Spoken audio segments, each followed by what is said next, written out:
Assalamualaikum warahmatullahi wabarakatuh. Saya Hani Latifah dari Akuntansi Pagi S1. Nama saya Maharani Sabila Nanda Putri. Saya dari mahasiswa S1 Akuntansi Pagi semester 2.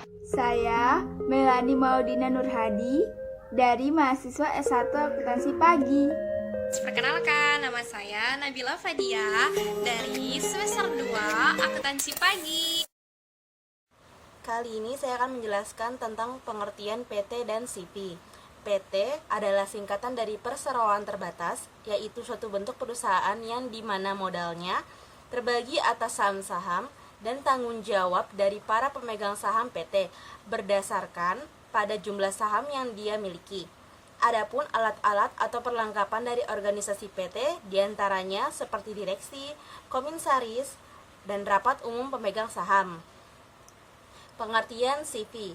CV adalah suatu bentuk badan usaha persekutuan yang didirikan oleh seseorang atau beberapa orang yang mempercayakan uang atau barang kepada seseorang atau beberapa orang yang menjalankan perusahaan dan bertindak sebagai pemimpin untuk mencapai tujuan bersama dengan tingkat keterlibatan yang berbeda-beda di antara anggotanya.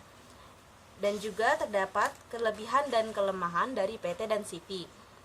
Kelebihan PT yang pertama, masa hidup perusahaan dapat terjamin secara kontinu. Yang kedua, para pemegang saham memiliki tanggung jawab yang terbatas. Yang ketiga, terdapat pemisah antara perusahaan dengan pemilik pengurus perusahaan. Dan kelemahan PT, satu, cukup sulit untuk melakukan perorganisasian. Yang kedua, biaya atau dana organisasi cukup besar. Yang ketiga, untuk mendirikan perseroan terbatas cukup sulit. Nah, kelebihan CV. Yang pertama, bentuk CV sudah dikenal masyarakat. Yang kedua, CV lebih mudah dalam memperoleh modal. Yang ketiga, CV lebih mudah berkembang karena dipegang oleh orang yang ahli. Sedangkan kelemahan CV, satu, kelangsungan dari perusahaan tidak menentu. Yang kedua, dapat terjadi konflik di antara sekutu perusahaan. Yang ketiga, modal yang telah ditanamkan sulit untuk ditarik kembali. Baik, di sini saya akan menjelaskan tentang kelebihan dan kelemahan CV. Kelebihannya itu yang pertama, bentuk CV sudah dikenal oleh masyarakat. Yang kedua, CV lebih mudah dalam memperoleh modal. Yang ketiga, CV lebih mudah berkembang karena manajemen dipegang oleh orang yang ahli dan dipercaya oleh sekutu lainnya. Yang keempat adalah CV lebih fleksibel. Selanjutnya ada kelemahan CV. Yang pertama, kelangsungan dari perusahaan tidak menentu. Yang kedua, dapat terjadi konflik di antara sekutu perusahaan. Yang ketiga, modal yang telah ditanamkan sulit untuk ditarik kembali. Yang keempat, anggota yang berperan aktif penting dan memiliki tanggung jawab yang tak terbatas. Oke, yang selanjutnya ada ciri-ciri PT. Yang pertama, tujuannya untuk mencari keuntungan. Yang kedua, memiliki fungsi komersial dan juga fungsi ekonomi. Yang ketiga, modalnya berasal dari saham-saham dan obligasi. Yang keempat adalah tidak mendapatkan fasilitas dari negara. Yang kelima, perusahaan dipimpin oleh direksi. Yang keenam, kekuasaan tertinggi terdapat pada RUPS atau Rapat Umum Pemegang Saham. Yang ketujuh, ada karyawan perusahaannya berstatus sebagai pegawai perusahaan swasta. Yang kedelapan, ada hubungan usahanya diatur di dalam hukum, perdata, dan lain-lain. Baik, yang selanjutnya ada dari ciri-ciri CV. Yang pertama, sekutu aktif atau sekutu komplementer atau yang bisa disebut dengan pengurus adalah sekutu yang menjalankan perusahaan dan berhak melakukan perjanjian dengan pihak ketiga. Artinya, semua kebijakan perusahaan dijalankan oleh sekutu aktif. Sekutu aktif sering juga disebut sebagai persero kuasa atau persero pengurus atau sekutu aktif. Adalah sekutu yang bertanggung jawab penuh terhadap jalannya perusahaan, termasuk bertanggung jawab atas utang piutang atau yang bisa disebut dengan harta pribadinya. Terdapat dalam pasal 18 Kitab Undang-Undang Hukum Dagang. Yang kedua ada sekutu pasif atau sekutu komanditer yang bisa disebut tidak kerja. Adalah sekutu yang hanya menyertakan modal dalam persekutuan jika perusahaan menderita rugi, mereka hanya bertanggung jawab sebatas modal yang disertakan dan begitu juga apabila untung. Uang mereka memperoleh terbatas tergantung modal yang mereka berikan. Status sekutu komanditer dapat disamakan dengan seorang yang menitipkan modal pada suatu perusahaan yang hanya menantikan hasil keuntungan dari inbrand yang dimasukkan itu dan tidak ikut campur dalam kepengurusan pengusahaan maupun kegiatan usaha perusahaan. Sekutu ini sering juga disebut sebagai persero diam yang terdapat pada pasal 21 Kitab Undang-Undang Hukum Dagang. Terima kasih.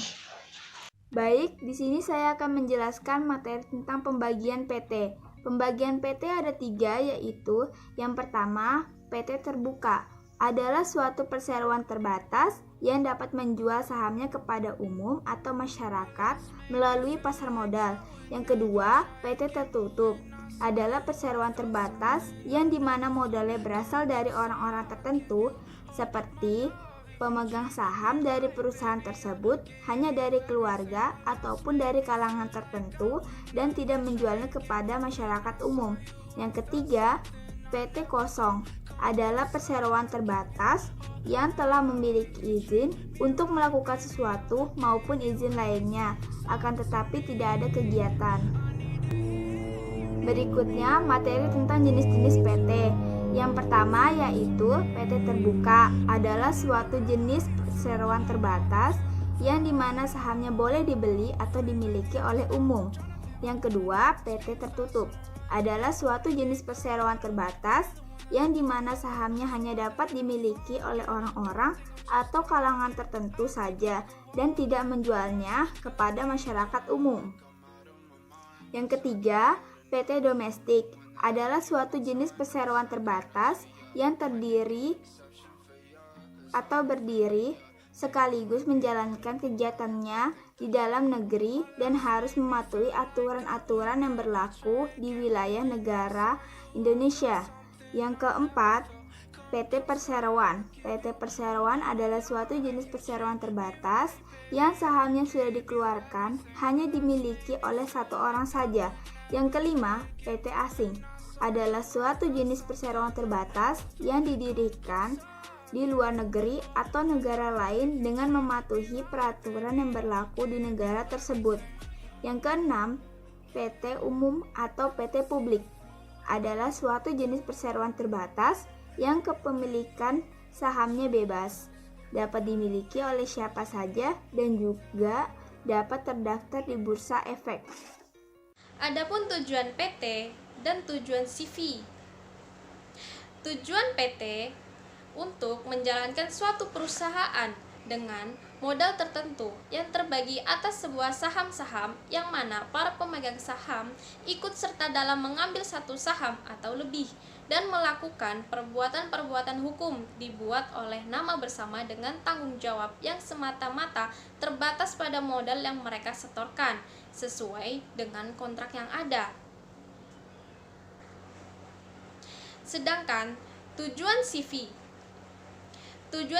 melakukan suatu kegiatan usaha yang sama dengan perseroan lain atau berbeda yang sifatnya khusus atau umum sesuai dengan keinginan para pendiri persero. Jenis-jenis CV. Yang pertama, persekutuan komanditer murni. Bentuk persekutuan komanditer ini di dalamnya hanya terdapat satu sekutu komplementer, sedangkan sekutu lainnya adalah sekutu komanditer. Yang kedua, persekutuan komanditer campuran. Persekutuan ini berasal dari bentuk firma. Jika firma ini memerlukan modal tambahan, sekutu firma menjadi sekutu komplementer, sedangkan sekutu lainnya adalah sekutu komanditer.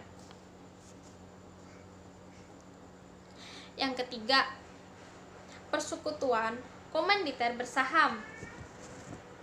Persekutuan ini yang mengeluarkan saham yang tidak bisa diperjualbelikan, di mana sekutu komplementer dan komanditer mengambil satu saham atau lebih. Adapun alasan mengapa dikeluarkannya saham. Dikeluarkannya saham tersebut untuk mencegah terjadinya modal beku karena tidak mudah untuk menarik modal yang telah diserahkan dalam persekutuan komanditer.